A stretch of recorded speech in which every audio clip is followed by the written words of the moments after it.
des maisons de retraite et des hôpitaux, aucune importance pour le RN. Et Monsieur Tanguy, nous avons une note qui nous dit les infirmières ne pourront pas disposer des nouveaux dispositifs. Aucune importance pour Monsieur Tanguy et le RN. Alors Monsieur Tanguy, soit vous êtes irresponsable, soit vous ne savez pas lire, mais il y a une chose qui est sûre, vous êtes meilleur pour voter les augmentations d'impôts avec la gauche. Lors d'un débat houleux sur le budget de la sécurité sociale, Jean-Philippe Tanguy, RN, transforme une simple note technique en acte d'accusation politique. Selon lui, le gouvernement avoue noir sur blanc que son projet vise avant tout à ponctionner les Français, geler les retraites et fragiliser les familles. La majorité réplique en dénonçant son théâtre et son irresponsabilité, révélant un climat électrique où chaque mot devient une arme. Mais vraiment, je voudrais réagir à la note que vous nous avez distribuée, que les services économiques ont distribuée. C'est vraiment très intéressant, un tel aveu. Je n'arrive pas à savoir si vous réalisez la portée de ce que vous venez d'avouer avec cette note.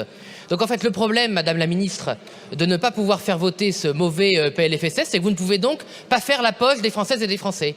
Puisque l'élément principal, le point numéro 1 et l'élément central en conclusion, c'est que si on ne vote pas votre PLFSS, ah bah c'est dommage, les prestations vont être indexées, les retraites ne seront pas gelées et l'État ne sera donc pas en mesure de faire les poches des Français, de les priver de pouvoir d'achat et de ne pas les spolier. C'est exactement ce qui est écrit dans votre note. C'est exactement ce qui est écrit dans votre note. Et ensuite, on nous dit, oui, bon bah pour le reste, on gérera par 12e, tout ça n'est pas très grave, le pilotage. Mais ce qui est encore plus intéressant, c'est qu'on savait déjà que vous vouliez spolier les Français, il suffit de lire les articles du PLFSS, il suffit de voir ce à quoi s'oppose le Rassemblement national et ce à quoi vote contre, et puis il suffit de voir aussi ce que vote le Sénat LR, puisqu'il rétablit tous les moyens de spolier les retraités et les malades en France. C'est ce que vous ne dites pas ?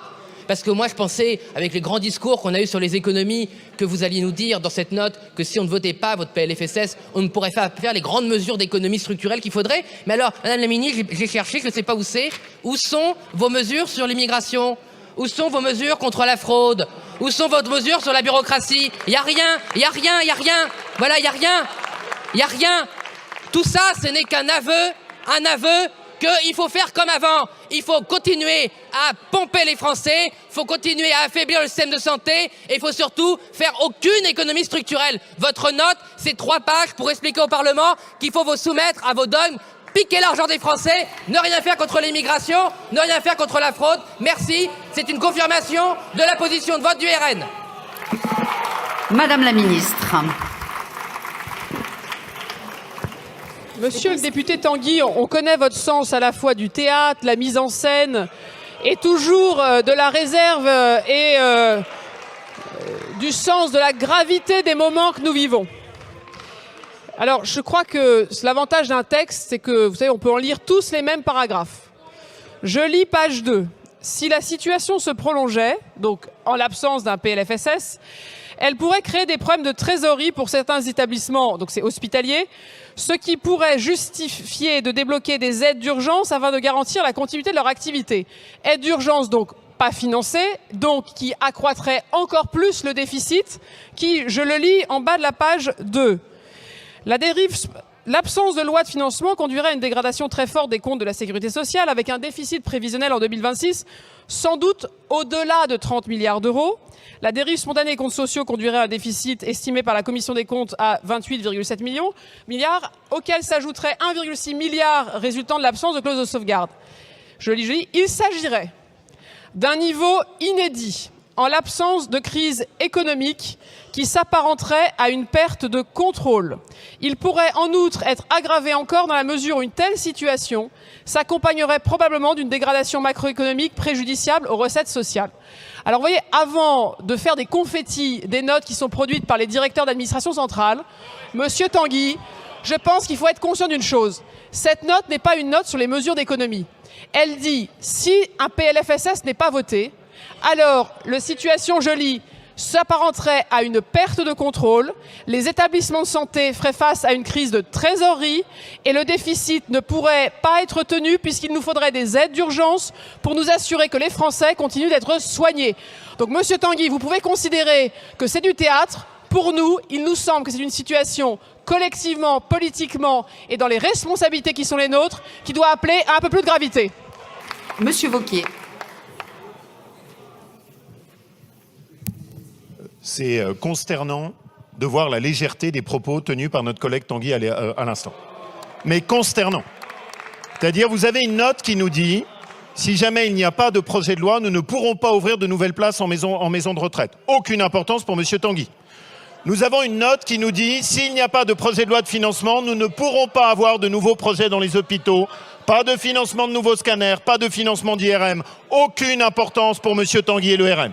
Nous avons une note qui nous dit, si nous n'avons pas de projet de loi de financement, nous ne pourrons pas accompagner le handicap avec les plans qui sont attendus. Aucune importance pour le RN et M. Tanguy. Nous avons une note qui nous dit, des établissements seront en faillite, des maisons de retraite et des hôpitaux. Aucune importance pour le RN et M. Tanguy. Nous avons une note qui nous dit, les infirmières ne pourront pas disposer des nouveaux dispositifs. Aucune importance pour M. Tanguy et le RN. Alors, Monsieur Tanguy, soit vous êtes irresponsable, soit vous ne savez pas lire, mais il y a une chose qui est sûre, vous êtes meilleur pour voter les augmentations d'impôts avec la gauche. Ce moment parlementaire, sous tension permanente, illustre un phénomène bien plus large que le seul échange Tanguy-ministre, la crise de légitimité profonde autour de la politique budgétaire du gouvernement. En brandissant cette note comme une preuve, Tanguy cherche à faire apparaître l'exécutif tel qu'il le décrit, un pouvoir obsédé par la ponction sociale, incapable de réformer structurellement, et dépendant d'un modèle fiscal qui repose sur les ménages plutôt que sur une refonte économique et organisationnelle. Son discours repose sur une construction précise, il démontre que l'absence de PLFSS ne provoquerait pas l'effondrement annoncé, mais surtout qu'elle empêcherait la majorité d'appliquer ce qu'il considère comme son véritable objectif: geler les prestations, dégrader le pouvoir d'achat des retraités et financer les déficits sur le dos des plus modestes. En retour, les ministres cherchent à retourner l'argument en invoquant la responsabilité, la gravité et la menace d'un déficit abyssal. Mais leur réponse, loin de clore le débat, laisse transparaître une incertitude profonde: si leur modèle est réellement si fragile qu'un seul budget non voté peut faire perdre le contrôle, alors c'est tout l'édifice qui vacille. Le gouvernement affirme que sans PLFSS, les hôpitaux seraient privés de nouvelles places, les maisons de retraite menacées, les IRM non financés, les dispositifs handicap gelés. Cette stratégie rhétorique et dramatisée pour imposer vise à faire porter au RN le poids moral d'une crise annoncée. Mais Tanguy contourne ce piège, il ne conteste pas les besoins du pays, il accuse le gouvernement d'avoir organisé l'asphyxie du système, puis d'utiliser son propre échec comme levier de chantage politique envers le Parlement. Cet affrontement révèle ainsi deux visions diamétralement opposées du rôle de l'État. D'un côté, une majorité qui brandit les déficits comme une menace apocalyptique tout en évitant soigneusement d'aborder ce que Tanguy appelle les économies structurelles, immigration, fraude, bureaucratie. De l'autre, l'extrême droite qui instrumentalisait ces trois thèmes comme réponse universelle, tout en construisant un récit où les Français seraient victimes d'un appareil étatique devenu prédateur.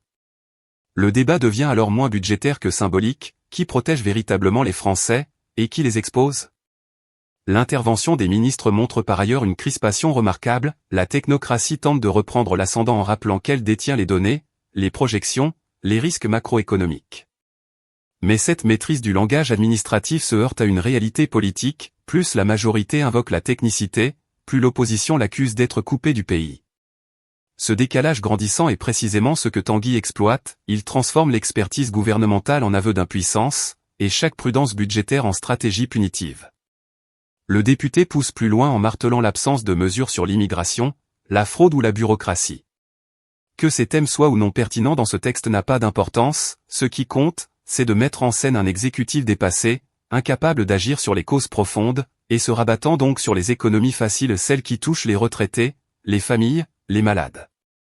Le RN joue ici sur une corde stratégique, présenter le gouvernement comme appliquant l'austérité par choix politique et non par contrainte macroéconomique. En retour, la majorité tente un cadrage moral: selon elle, seule l'irresponsabilité peut mener à refuser de voter un texte qui conditionne la survie des hôpitaux, des maisons de retraite, des dispositifs sociaux. Mais cette ligne devient fragile dès lors que l'opposition peut prétendre que c'est précisément la politique actuelle qui a mis ces institutions au bord du gouffre. Autrement dit, le gouvernement alerte sur un naufrage, dont on l'accuse d'être le principal architecte. Ce climat électrique est révélateur d'une dérive majeure: la gestion budgétaire n'apparaît plus comme une œuvre collective où s'arbitrent les priorités nationales, mais comme un champ de bataille idéologique où chaque camp dénonce l'autre comme destructeur du pays. Les ministres accusent le RN de menaces systémiques, le RN accuse le gouvernement de prédation sociale.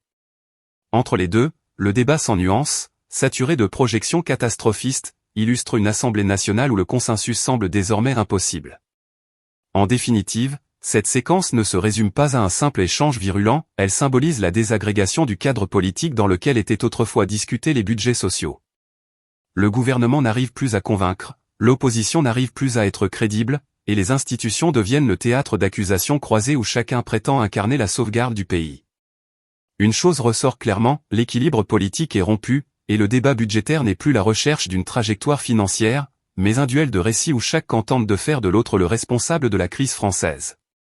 Dans cette bataille narrative, il n'est plus question de chiffres, mais de confiance. Et c'est cette confiance envers l'État, envers les institutions, envers les élus qui, séance après séance, semble se dissoudre un peu plus dans l'hémicycle.